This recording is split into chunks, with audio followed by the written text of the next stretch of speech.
জামের কালার কি হয়? কালো। আর এটা হচ্ছে সাদা জাতের জাম। আর এই জামটির চাষ করেছেন সজল ভাই।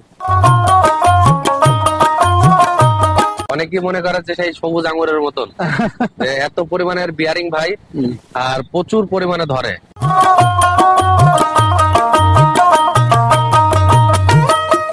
আর এই জামটা আপনার ভিয়েতনামে একটা জাম।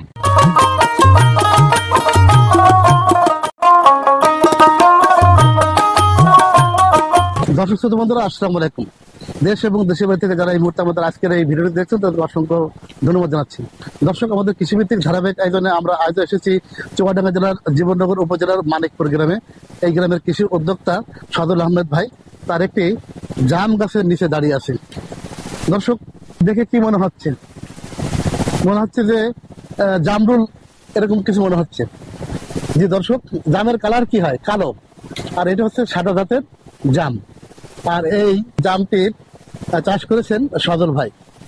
আমরা সজল ভাইয়ের কাছ থেকে তার এই জাম চাষ সম্পর্কে অনেক তথ্য জেনে নেব।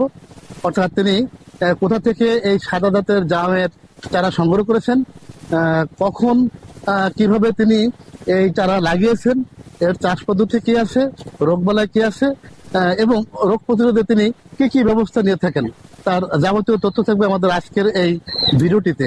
পুরো ভিডিওটি দেখতে প্রথম থেকে শেষ পর্যন্ত আমাদের সাথেই থাকুন। দর্শক, আসলে আমরা এখন কথা বলবো সজল ভাইয়ের সাথে। সজল ভাই এই খেতে আছেন এবং তিনি বাগান পরিচর্যার কাজ করছেন। সজল ভাই আসেন নাকি? আসসালামু আলাইকুম ভাই। আসসালাম ভাই, কেমন আছেন? ভাই ভালো, আপনি কেমন আছেন? এই যে আছি, ভালো আছি ভাই। এখানে দাঁড়াই, আপনার তো দেখছি যে দারুণ একটা দাম দেখছি আর কি। অনেকেই মনে করে যে সেই সবুজ আঙুরের মতন এত পরিমাণের বিয়ারিং ভাই, আর প্রচুর পরিমাণে ধরে। আর এই জামটা আপনার ভিয়েতনামে একটা জাম। আচ্ছা দর্শক, আপনারা সজল ভাইকে চেনেন, তারপরেও সজল ভাইয়ের মুখ থেকে তার পরিচয়টা একটু জেনে নেব। আমি একজন কৃষি উদ্যোক্তা, আমার নাম মোহাম্মদ সজল, গ্রাম মানিকপুর, থানা জীবননগর, জেলা চুয়াডাঙ্গা। আচ্ছা, পরিচয় দেওয়ার জন্য ধন্যবাদ। সজল ভাই, এই জামের চারা কোথা থেকে কিভাবে সংগ্রহ করেন? এই জামের চারা আমরা দেশের বাইরে থেকে নিয়ে আসছি। এটা হচ্ছে ভিয়েতনামে একটা জাত। এটা আপনার এই গাছটার বয়স হচ্ছে 6.5 বছর। আর এর বড় সুবিধা, এই গাছ থেকে আমরা যেগুলো কলম তৈরি করেছি ওইগুলো 6 থেকে 8 মাসের মধ্যে জাম ধরে গেছে। আচ্ছা আচ্ছা আচ্ছা, এটা কি সিজনাল? এটা সিজনাল জাম, কিন্তু আমাদের দেশি জামের থেকে আছে ব্যতিক্রম। যেগুলো কালো জাম আছে, কালো জাম দেখা যাচ্ছে একবারে হয়, একবারে সব পেকে যায়, বৃষ্টি হলে পরে পাওয়া যায় না। আর এই জামটা কিন্তু আজ থেকে 2 মাস আগে থাকতে পাকছে পর্যায়ক্রমে। দেখেন এখানে কিন্তু এই যে ছোট সাইজের জাম আছে, আবার এদিকে হারভেস্ট সাইজের আছে, আবার এই দেখেন এইগুলো কিন্তু এখনো 1 মাস পরে গিয়ে উঠবে। বাহ, তাহলে এগুলো আরো 1 মাস পরে উঠবে। জি। আর এগুলো তো মাঝারি সাইজ। আচ্ছা, আর এগুলো হারভেস্ট করার মতন হয়ে গেছে। আচ্ছা আচ্ছা, এগুলো দেখুন দর্শক, এই যে আচ্ছা, আমরা আর একটা বিষয় জেনে নিই। এই যে সাদা জাতের জাম লাগিয়েছেন, এই জামের চাষ পদ্ধতি কি আছে? জাম এমন একটা জিনিস, জামে কিন্তু কোনো রোগ বালাই নেই। জামে না লাগে স্প্রে, না লাগে হচ্ছে সার, না লাগে ওষুধ। জাম এমনি নরমাল ভাবে লাগাইলে বাড়ির অপরিত্যক্ত জায়গায় কিংবা বাসার ছাদ বাগানে এই জামটা বিশেষ করে ব্যাপক আকারে একটা ভূমিকা রাখবে। এই জামটা আপনার যে কোনো জায়গাতেই হবে। আচ্ছা আচ্ছা, মানে এটা কোনো মাটির কোনো ভেদাভেদ আছে কিনা? না, এটা যে কোনো মাটিতে হবে। যে কোনো মাটিতে হবে। আচ্ছা, এই যে জাম কি আপনি খেয়ে দেখেছেন কেমন? হ্যাঁ, জামটা আমি খাইছি। জাম তো আমাদের এই 6 বছর ধরে হচ্ছে। এই জামটা হচ্ছে কষ নেই, আর জামটা হচ্ছে অ্যাডভান্স পাকে। আচ্ছা, আর ছোট গাছ থেকে জাম হয়। ধরার কতদিন পরে আপনার এই জাম খাওয়া যাবে? অর্থাৎ আমাদের লাগানোর 1 বছরের ভিতরে জাম খাওয়া যাবে। আমাদের দেশে যে জামটা ওঠে, সেই জামটা কিন্তু আপনার একই সময় ওঠে এবং উঠে মানে অল্প কিছুদিনের ভিতরে কিন্তু শেষ হয়ে যায়। এই জন্য বৈশিষ্ট্য কি এটা আপনার এরকম হচ্ছে জাম 3 মাস ধরে খাওয়া যাবে। 3 মাস ধরে খাওয়া যাবে। জি। আচ্ছা দর্শক, আপনারা জানতে পারলেন যে আমাদের দেশি যে জামটা ওঠে সেটা কিন্তু একটা টাইমে ওঠে এবং নির্দিষ্ট টাইমের পরে সেটা আর কিন্তু পাওয়া যায় না, তো পেকে যায়, সেগুলো খেয়ে ফেলে দিতে হয়, তাদের নষ্ট হয়ে যায়। আর এই যে গাছের সাদা যে জাতের জাম, ভিয়েতনামি সাদা জাতের যে জামটি, এই জামটি কিন্তু ধরার 3 মাস পর্যন্ত আপনার গাছে থাকে এবং 3 মাস ধরে জামটা খাওয়া যায়। এই স্বাদ কেমন?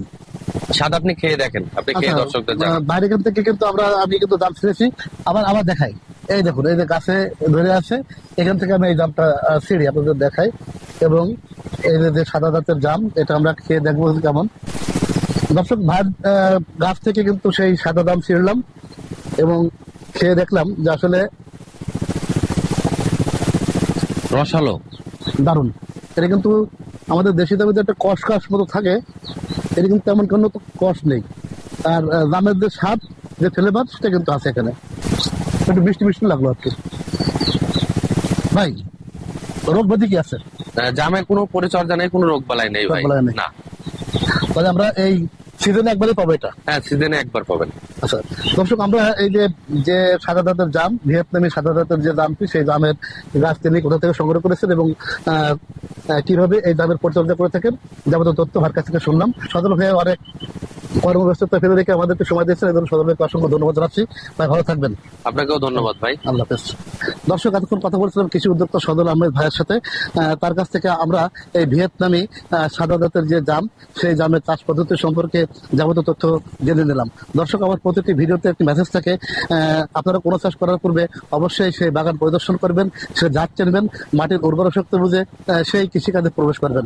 জাত না চিনে, মাটির উর্বর শক্তি না বুঝে কৃষিকাজে প্রবেশ করলে কৃষক ভাইদের অনেক সময় ক্ষতি হওয়ার সম্ভাবনা থাকে। তো দর্শক, আর কথা বলবো না, যারা যেখান থেকে আমাদের আজকের এই ভিডিওটি দেখছেন তাদেরকে অসংখ্য ধন্যবাদ জানিয়ে এবং সকলের সুস্বাস্থ্য দীর্ঘ মঙ্গল কামনা করে এখানে শেষ করছি। পরবর্তীতে নতুন কোনো এপিসোডে দেখা হবে আপনাদের সাথে, এ প্রত্যাশায়। আল্লাহ হাফেজ।